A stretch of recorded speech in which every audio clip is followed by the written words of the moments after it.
Good afternoon. It is Monday, December 19th, 2022. How's everyone out there today? You know, I'm tired. I'm tired. I'm mad. I'm frustrated.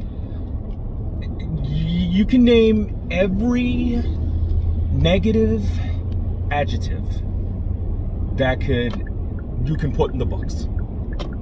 You can. And that just describes everything over the years. That just is the definition of being a fan of the sorriest team known as the New York Jets. And yesterday, at around 4 o'clock, a little after 4 o'clock in the afternoon, could have left your blood boiling, left you shaking with if you were a high octane fan like I am. My blood was boiling, I was shaking, I was livid mad after this game yesterday. But you know what though? Some of it comes as no surprise. You know, you give a fourth quarter lead, you know, and this has gone on for the last 13 years or so. You give a fourth quarter lead into the hands of this defense.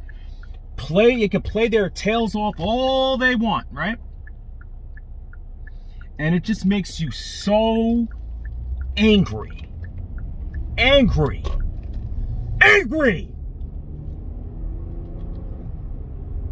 That you leave it to them. And they choke with the game on the line. And virtually the season. And how many times have we seen this happen? You knew this was coming. You knew it. Defense gives up 6 freaking points all game. They're playing with fire. They're doing what they need to do. Oh, but of course, in the final 3 minutes of the game, typical Jets football, right? It doesn't matter who the coach, how good your defense is, how top 5 your defense is. They do the same crap. Blow it. Choke.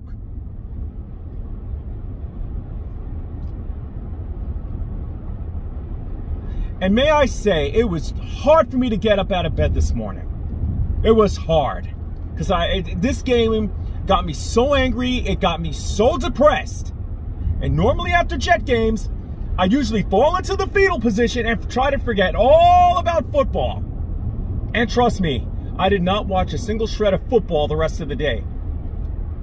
Because that's what happens after the Jets lose. So I should be used to this. It's depressing. The Detroit Lions, I don't give a crap how hot they were. 5 out of 6, whatever it's been with them. They were to be had yesterday.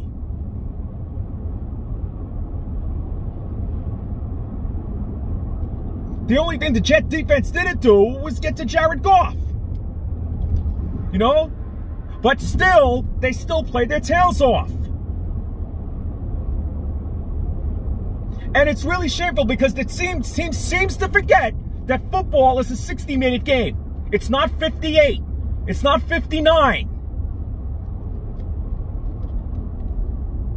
Everything that went right for this football team got nullified by one stupid play. Blown coverage. Blown coverage, and seems some little-known tight end wide open. And takes it 51 freaking yards. Tight ends are not supposed to take passes that long down the field.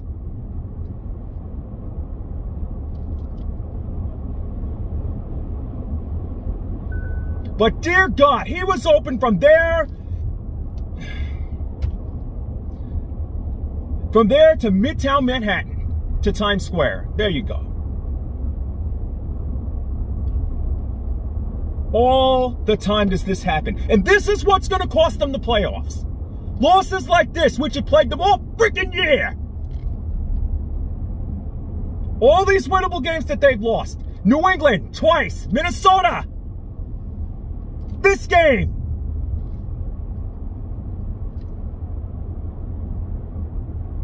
I didn't expect them to win in Buffalo. But dear goodness, they could have. But 2 of their last 3 games, victory right in the hands. Right there for the taking.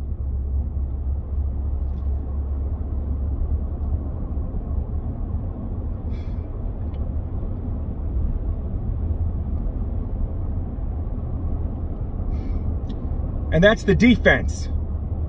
Next stop, the pretty boy. I don't ever want to see him in a jet. I don't want to see him in a jet uniform next year. I don't care. 300 plus yards. A lot of these were desperation throws. This kid seems to think zinging 100-mile-per-hour fastball throws over the meaty it's like pulling teeth. And you wonder why the team don't like him? His receivers get frustrated. You wonder why? And then he throws it up expecting miracles to happen? I mean, the Detroit Lions are a crappy defense. Any team playing a bottom-ranked defense in the league should be able to score more than 17 points. Mike White would have been marching him down the field with ease. I don't care what you Zach Wilson supporters say. I don't care. Mike White at least can connect with his receivers. You cannot say this about Zach Wilson. You cannot say it.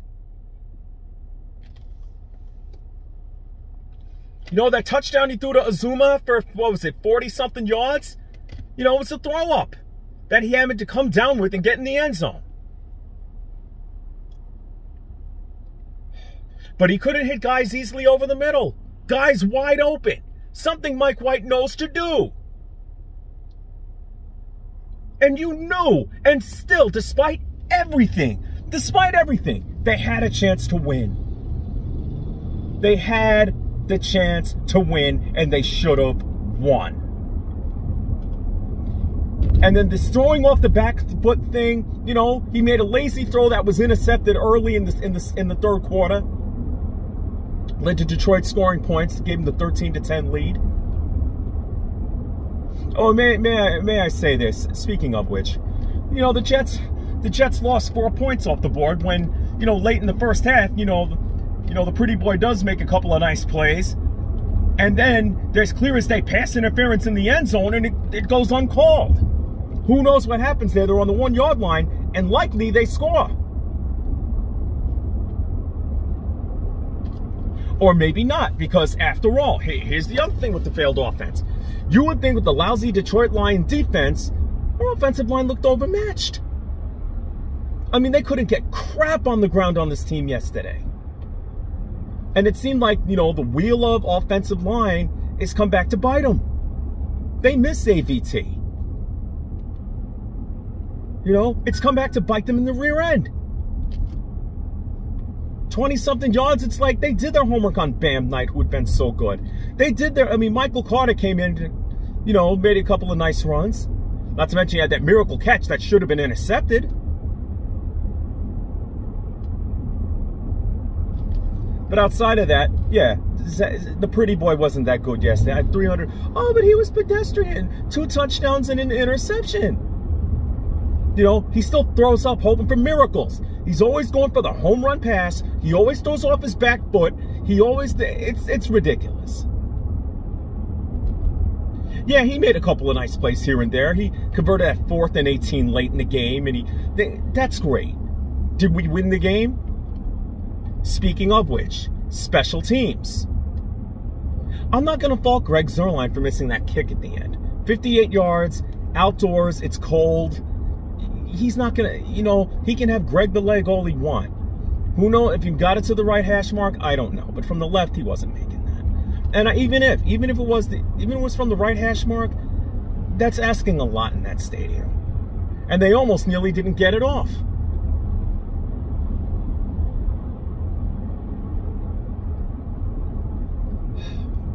But it's special teams. The punt return for a touchdown that opened the scoring in the game for Detroit, I don't think I've ever seen an easier punt return for a touchdown. I mean, the kid, what's his name? Khalif Raymond, whatever the heck his name is. He made that look so easy.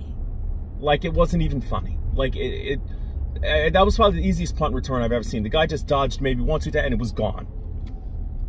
Too easy.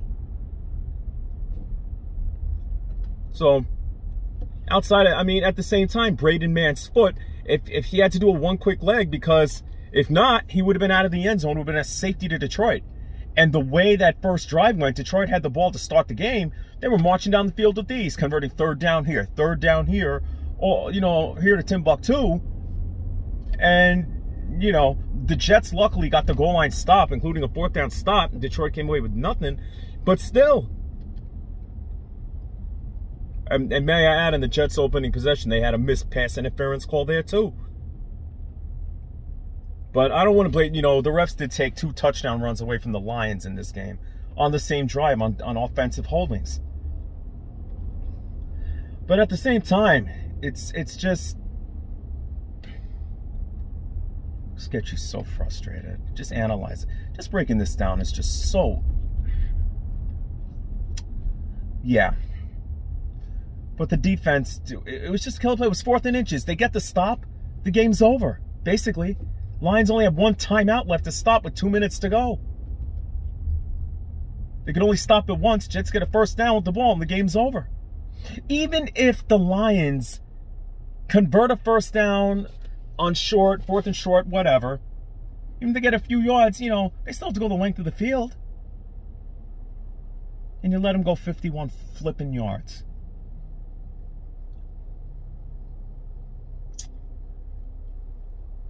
And had the Jets won yesterday, given what happened that Miami lost, New England lost, the way they lost is pretty darn sad. The Jets would have been sitting in 2nd place in the division, and they would have been sitting in the final playoff spot. They would have sat in the final playoff spot as of right now and would have controlled their destiny. And it would have started Thursday with Jacksonville. Now there's no more room for error. That's it. No more excuses. And it looks like the Pretty Boys going to play again on Thursday when they host Jacksonville. Because it's, you know, Jacksonville now has everything to play for. If they win out, they win the division. Because, you know, that division is so horrible. But Tennessee has been terrible. But if they win out, they win the AFC South. So they've got and after the win they had against Dallas the other day, yesterday, after that win, dear goodness, that's all the extra motivation they need. They've got something put together. The Jets, on the other hand, they look like they're doomed for an epic collapse. And I mean, it almost feels like this team was 5-2, and they were 6-3 at the bye, and they're 1-4 since. This team went from 7-4, and they've lost the last 3 games, all in the month of December. But you know who's living rent-free in their heads again? The Patriots. Because those 2 Patriot games are the ones that they're going to regret more than anything. You know, the first one, you know, with the roughing the passer penalty on a pick 6. You know, anything. And then, of course, losing on the punt return for a touchdown in Foxborough. Ever since then, I really think, you know, the Bears, you know, the Bears are just crap the way they are. Ever since then, the Jets have just not recovered from it. And then every loss since then has been all the more demoralizing. More and more and more. You know? Being a half yard away from stunning the Vikings. And speaking of crazy, I mean, this weekend was a crazy weekend of football. I ain't gonna lie to you. You know, the Vikings 33-0 comeback. But, you know, it's just... You know, that was the game they could have won. Even after being down 17 points, they could have come back and won the game. But this team clearly plays for Mike White than they do more than Zach Wilson. You know, Zach Wilson sucks. I don't want to see him again in his Jet uniform. You know, he just makes stupid mistakes. He's cocky. He's arrogant. And it's pretty darn... He's not in sync with the receivers. He's not. And the defense, it's really too bad because they have a built-to-win defense. They do. Unfortunately, as a continuity from Rex Ryan to Todd Bowles to Adam Gase to Robert Saleh, it's the same crap. They lose games. They lose games that they should win, and they blow it when it matters the most. And it's happened a lot. It has. Yesterday was another classic example. season on the line. The season was on the line yesterday, basically. Now they've run out of excuses. Even if they win out, even if the Jets win out from this point forward, you think they're going to make the playoffs? Because I don't care how tough the Patriots schedule is, the Dolphins schedule, who cares? Okay, the Chargers have it really easy. So, in all sense of this, I think us fans, I think we're all waving the white flag. There's no more keeping the faith after losses like this. Yeah, we lost to Minnesota. Yeah, we lost to Buffalo. Those guys are going to go, we should have beaten the Lions. I understand the Lions are hot, but who cares? We should have beaten them yesterday. The Lions were right for the taking yesterday. You were one stop away from beating them and ending their hot streak. But no, you found just another new way to screw up. That's the Jet way.